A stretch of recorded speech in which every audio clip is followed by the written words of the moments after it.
Olá, alunos. Hoje vamos fazer a correção do nosso exercício aí do capítulo 47, né? Na verdade, aula 47, onde nós vamos ter aí todo um conteúdo sobre a conservação dos alimentos. O que nós vamos estudar nesse capítulo que foi estudado, né? Sobre a conservação desses alimentos através dos micro-organismos, a ação dos micro-organismos, outros, né, compostos que existem no alimento, que são chamados aditivos alimentares, que são colocados para conservar os alimentos também, né? Vamos começar aí pelo texto. Foi dado um texto para vocês, explicando aí, fazendo uma colocação no dia a dia, explicando sobre a situação dos navegantes, marinheiros, como você estava no alimento passado, e quais adiantos ele levava para as suas viagens, né? Porque não tinha geladeira, então como que eles iam conservar os alimentos dele? Então, eles, desde lá de trás, eles já perceberam que tem alguns elementos que podem ser adicionados, né, que são aditivos ali, que podem ser adicionados ao alimento para poder fazer com que ele dure mais. Já existem alimentos que duram mais naturalmente, né? Mas ele percebeu que o sal, por exemplo, fazia com que os alimentos deixassem de deteriorar rapidamente. Então, o sal era usado, né? Sempre foi usado no peixe para isso. Também existe a questão do açúcar, né? Que também conserva alimentos. Mas logo de cara fez uma pergunta para você assim, ó. Número 1. Quais eram os principais alimentos dos marinheiros nas longas viagens das caravelas no tempo de Cabral? Então, poxa, aqui no texto já tinha respondendo para você aqui, ó, numa frase você lia, né? Quais eram os alimentos. Ó. Os caravelas levavam estoques de biscoitos, doces, carnes secas e peixe salgado. E depois percebeu-se que eles tinham que levar até fruta, né? Eles também passaram a levar fruta por conta da melhorar a alimentação, para não comer só coisas, né, pesadas. Então, quais eram os alimentos? Biscoito doce, carne seca, peixe salgado e frutas. Esses eram os alimentos levados por ele, né? Porque facilitavam, não deterioravam rápido. Logo depois teve o 2.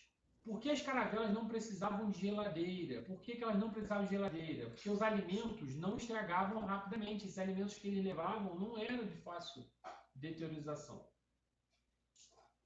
Então, eles a princípio não precisavam nada disso, né?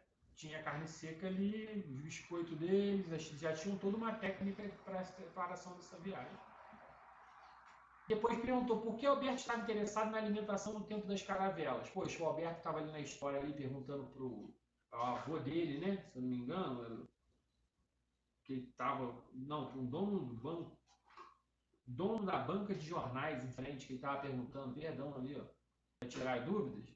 O Alberto estava interessado por que sobre a alimentação dos marinheiros, dos navegantes, né? Porque ele que estava sem luz, ele tinha que conservar os alimentos dele. Sem luz ele podia usar geladeira? Provavelmente não, né? Então ele tinha que arrumar um jeito. Pô, meus alimentos vão deteriorar rápido. Você sabe, você cortar uma maçã, deixar ela aberta, daqui a pouco ela está preta. Cortou um abacate, deixou aberto, daqui a pouquinho está preto. Por quê? Qual o motivo desses alimentos estarem preto rápido? Né? É a ação com oxigênio. O oxigênio vem ali e começa já de cara a agir nesses alimentos e eles não duram muito, rapidamente eles vão ficando pretos, né? Então ninguém quer comer um alimento com essa aparência, fora que também altera o gosto dele. Então, ó, continuando aí, você teve, né, ele mostrando pra gente a relação da experiência, sendo feita colocando açúcar no frasco, né? Colocou açúcar nos frascos com uma goiabinha, um frasco sem açúcar, outro com uma colher de açúcar, outro com 2, 3, outro com 4 colheres de açúcar. Depois, o que ele fez? Ele pegou, colocou uma seringa em cada um, tampou, né? E colocou uma seringa espetada em cada um desses frascos, né? Foi isso que ele fez ali no primeiro momento. Seringuinha espetada, e aí ele fez pergunta pra gente, ó, em qual dos frascos a produção de gás foi maior? Pô, onde que eu percebo isso? Para espetar a seringa, qual que subiu ali? Qual que aumentou a seringa? Se moveu mais? Foi na letra C, né? Presta atenção ali, o embolo da seringa subiu na letra C, ó. Olha lá, pum. Nas outras também subiram, mas a que mais subiu foi a C. Então teve maior produção na C. Isso foi um experimento feito, né? Em um dos frascos, a produção de gás foi tão baixa que não chegou sequer a mover o embolo. Qual deles que foi tão baixa que sequer moveu o embolo? Ó, de todos esses, ó. Compara aqui, traça uma linha reta que você vai perceber, ó. Pô, na letra E. A letra E mal mexeu o embolo ali, ó. Né? Por quê? Em qual, né? Embolo? Qual? Ele nem falou, perguntou por quê, né? Em um dos frascos você quer mover o embolo. Qual? Qual deles? Não é porque provavelmente é o que estava com mais açúcar, concorda? Com mais açúcar ali dentro. Os micro-organismos não agiram facilmente, porque o açúcar é um fator, né, um aditivo de conservação. Então, os micro-organismos não agiram ali para que houvesse a decomposição desse alimento rapidamente. Por isso que a gente vê muitas compotas, né? Compota doce de compota dura bastante tempo por causa disso. Porque o açúcar, grande quantidade de açúcar conserva bem o alimento. Foi assim. Um aprofundamento aí, né? Para você ler. Esse aprofundamento ele citava aqui, que eu não vou ler tudo, né? Não vou ler, você pode ler e você mesmo deve ter lido ao longo para realizar os exercícios. Esse aprofundamento falou dos aditivos alimentares. Os aditivos alimentares muito importantes, você tem que conhecer eles, porque quando a gente está no mercado, quando a gente está no futuro aí lidando, até se você for um cozinheiro ou alguém que trabalha com química, né?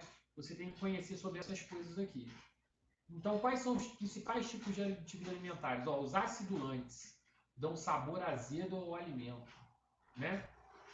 Os antioxidantes, como a vitamina C, protegem da ação do oxigênio atmosférico, né? Por quê? Para o abacate não ficar preto. Lá atrás teve uma experiência, ou é um pouquinho para frente ali no livro, de colocar a vitamina C no abacate para evitar que ele fique preto rapidamente. Aromatizantes ou flavorizantes dão sabores naturais ou artificiais. Ó, nem sempre esses aditivos são bons. Você sabe que aromatizante, conservantes demais nos alimentos não fazem muito bem para a nossa saúde, né? Então, às vezes, ele dá um sabor ali, sabor tutti-frutti, sabor morango, mas não são ideais, né, para a nossa saúde. Em excesso, consumidos em excesso, eles fazem mal. Tá? Os conservantes dificultam a ação dos micro-organismos. O conservante coloca ali o produto num produto que estragaria rápido, né? Ele não estragar tão rápido, então joga conservante dentro dele. Corantes, esse é o pior de todo. Corantes modificam a aparência do produto, o fica verde, fica rosa, fica da cor que deve ser, para parecer que é de uva, fica roxo. Você não tem noção, às vezes, o mal que o corante faz para um alimento. Aí é vendido muito alimento com corante. Tem níveis aceitáveis, né, no mercado de quantidade de corante que pode ser colocado no alimento. Os espessantes modificam a consistência do produto, da liga ou não. Os estabilizantes dificultam a modificação do produto, estabilizante para ele não se alterar, né? Ele continuar daquele mesmo jeito ali durante um tempo.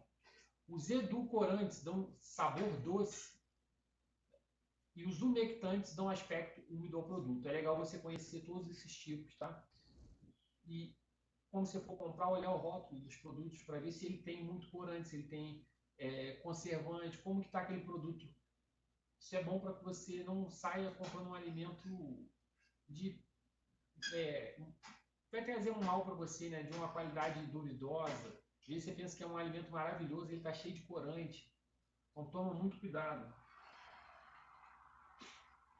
Ó, então, o que foi falado aí nesse capítulo, nessa aula? Revisão. O importante é você estar com isso aqui na cabeça. Ó.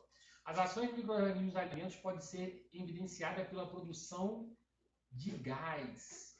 Então, se eu ver ali, ó, como é que eu sei se tem um micro-organismo agindo naquele alimento? Vai rolar gases ali, né? Tipo fermentação. A gente estudou na última aula, fermentação não gera gás, então a gente consegue perceber por aí. Os alimentos podem ser conservados de várias formas. Essas formas visam impedir a ação dos micro-organismos. A adição de grande quantidade de sal e de açúcar conservam alimentos, né? Dificulta essa ação dos micro-organismos. Algumas substâncias chamadas de aditivos alimentares podem ajudar na conservação de alimentos. beleza? Mas nem sempre é bom. Tá aqui no último, os aditivos alimentares podem fazer mal à saúde. Tá no último falando. E a vitamina C pode ajudar certos alimentos, né, a ser conservados. Isso aí a gente também viu, são os principais tópicos aí. O 6 ainda é uma atividade. Maria foi ao supermercado e notou que algumas latas de alimento estavam estufadas. Ela deve comprá-las? Poxa, dois aspectos. Estufada ela pode estar porque caiu no chão, estufou, pode um tombo, né? Algo desse tipo. Às vezes não vai nem estar comprometendo o que está ali dentro. Só ela na sua lata. Mas, se você vê que ela está assim muito estufada em cima, embaixo, o que acontece? Pode estar gerando gás ali dentro. Estufou porque gerou gás, porque os micro-organismos estão agindo. Então, você deve comprar? Não. Por quê? Porque pode estar tendo ação de micro-organismo ali dentro e pode estar decompondo, né? Esses micro-organismos ali podem estar decompondo o alimento, ele pode não estar em boa qualidade. Então, isso é importante vocês perceberem. 7. A fiscalização sanitária do município examinou 10 amostras de alimentos medindo a quantidade de gás produzido por elas em 2 horas. Concluiu que 3 estavam estragados. Os resultados estão indicados na figura 6. Olha aí a figura. Tá? É bem bonito aí, ó. Repare.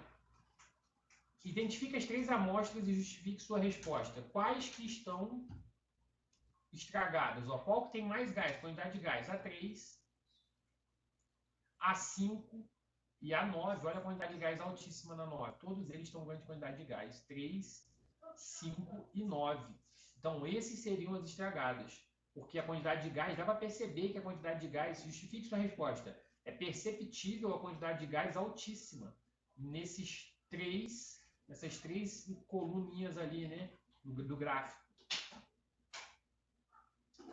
Para evitar que a manteiga fique rançosa, número 8 agora, Dona Benta deixa coberta com água. Compare esse procedimento com a experiência do abacate. Por que ela deixa coberta com água? Joga um bocadinho de água em cima da manteiga ali, para ela não ficar dura, rançosa. É dura? Não. Rançosa ali no caso é que ela vai ficando com um aspecto estranho, né? E ela fica até com sabor diferente, esse rançoso que a gente diz. Alguém já deve ter deixado manteiga aberta aí e percebeu isso. Por que ela coloca água? Para evitar que tenha contato com o oxigênio, né? Assim como acontece com o abacate. O abacate tem contato com o oxigênio e ele vai ficando preto. E a manteiga, com o contato com o oxigênio, ela vai ficando, que a gente chama de rançosa. Ela vai perdendo o gosto, sabor dela, né? Que ela tem aquele sabor muito bom. E ela vai ficando assim, fica estranha. Ela fica igual se fosse uns carocinhos, umas pelotinhas, e fica estranha. Então, para evitar, compare esse procedimento com o abacate. É o contato com o oxigênio que deixa ela rançosa, mas ela coloca um pouquinho de água em cima para evitar esse contato. O oxigênio não bate direto na manteiga. Então, pessoal, lembrando dos tópicos aí estudados, principais aqui, ó, revisão, né? A ação dos micro-organismos. Leiam isso aí novamente, tenham na mente para o nosso dia a dia. Essa foi a correção do nosso exercício. Fiquem na paz, hein? Passei um exercício novo lá, já postei o vídeo na aula hoje. Assistam, realizem exercício, é um tópico pequeno, tá? Então não vai dar muito trabalho. Na próxima aula eu venho com a correção como sempre. Abraço!